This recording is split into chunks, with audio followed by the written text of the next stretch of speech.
أعوذ بالله من الشيطان الرجيم. بسم الله الرحمن الرحيم. الحمد لله رب العالمين، والصلاة والسلام على خير خلقه محمد وآله وصحبه أجمعين. هاو نیشتیمانیانی خۆشەویست، کوردانی چوار پارچەی کوردستان، خاچی پۆشان و جامانە لەملان، هەوری پۆشان و سەدە لە شەر. بە بۆنەی ساڵی تازەی کوردیەوە، ساڵی 2725 کوردیەوە، بە بۆنەی نەورۆزی کوردەواری، جێژنی سەرهەڵدان و ڕاپەڕینی نەتەوەکەمان، گەرمترین پیرۆزباییتان پێشکەش دەکەم. هیوادارم نەورۆزی ئەو ساڵمان نەورۆزی ڕاپەڕین بێت، بە دژی داگیرکاری و ستەمکاری، بە تایبەت کۆماری پەت و سێدارەی ئێران.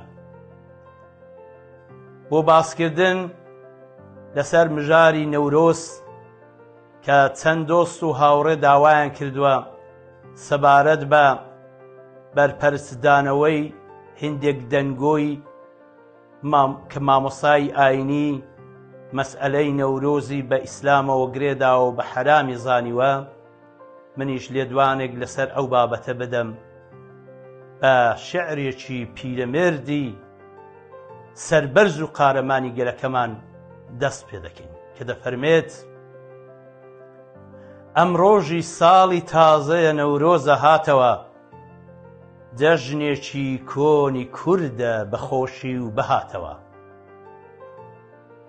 ئازیزان و خۆشەویستانم، نەورۆز بۆنەیەکی نەتەوەییە، بۆنەیەکی ئاینی نییە تاکو ئێمە حرامیەت و حەڵاڵیەتی نیشان بدەین. بۆنەیەکی نەتەوەییە و سروشتیە، هیچ کێشەیەکی ئاینی پێوە نییە. ئەوە لە دوایدا شەرع دەدەین کە چۆنە، بەڵام با لێرەدا بە هەموو ئێوە خۆشەویستان بڵم ئەم ساڵ جیاوازتر لە ساڵانی پێشوو نەورۆز بە شادی و بەخۆشی و ئەو پەڕی بەشداری خەڵک بەرنەسەر. نەورۆزتان پیرۆز بێت. دەبامەش وەکو هەموو گەلان ڕۆژی نەتەوەیی خۆمان بەرز ڕابگرین. دەبا زیاتر لە جاران بایخ بە جەژنی نەورۆز و تەواوی بۆنە نەتەوەیەکانی دیکەمان بدەین. باشانازی بە خۆمانەوە بکەین، باشانازی بە کوردبوونمانەوە بکەین، باشانازی بەو ناسنامەیەوە بکەین کە خودای گەورە پێی عەتا کردوین. هەموو ساڵێک وەکو پیشەی سەدان ساڵی لەمەوبەر گەلەکەمان لەسەر لوتکەی هەموو چیاکان لە هەموو شوێنە بەرزەکان لە ئێوارەی کۆتا ڕۆژی ساڵی سەخڵەتی و مانجی سەخڵەتی زستاندا با ئاگری سەرکەوتن بکەینەوە، بۆ یادی سەرکەوتنی شۆڕشەکەمان، ئەو شۆڕشەی کە سەدان ساڵە ئێمە دژ بە داگیرکەران چیاکانمان گرتووەتە باوەش. ئاگری خۆشی و ئاگری سەرکەوتن بکەینەوە. ئازیزان، هەر گەل و نەتەوەیەک ناسنامەیەکی هەیە، بۆنەیەکی تایبەتی خۆی هەیە. ئەم بۆنە تایبەتیاش لە کووردا نەورۆزە. بۆیە ڕژیم، بۆیە دوژمنان، بۆیە هەموو داگیرکەرانی کوردستان ترسیان لە کۆبوونەوەی جەماوەری کووردە لە نەورۆزدا.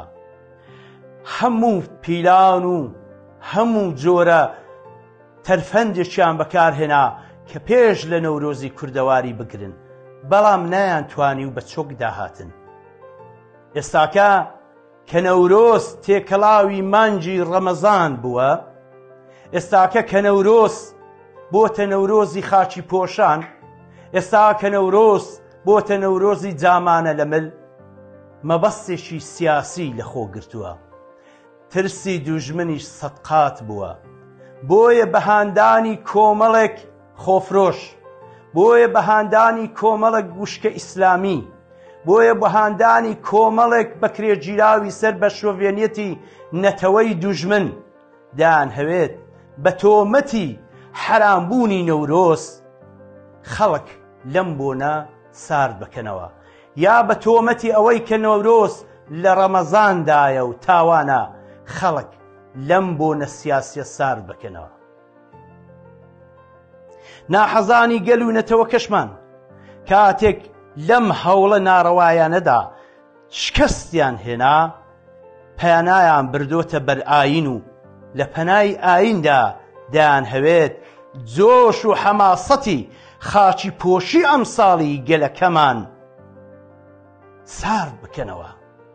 لە ڕێگەی هیندێک قسەی ناڕەوا وەک ئەوەی کە ڕەوازیان پێداوە گۆیە نابێت بە نەورۆز بکوترێت جەژن و نەورۆز لە مێژوو ئیسلامدا نەبووە و نەورۆز ناشێت بۆ ناسنامەی گەلێک بەکار بهێندرێت.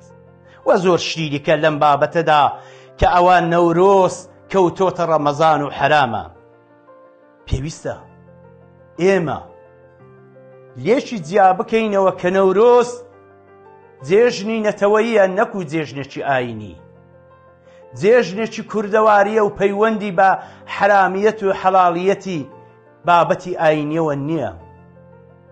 ئێمە جەژنی خۆمان لەو پەڕی شادیدا دەژێڕین و گوێ نادەین بە قسەی ئەو کۆمەڵە بەناو مامۆستا ئاینیەی کە دەڵێن پێغەمبەر صلی الله علیه وسلم فەرموویەتی ئین لكل قوم عید وهذا عیدنا، کە دەڵێن پێغەمبەر صلی الله علیه وسلم فەرموویەتی لە بۆ هەموو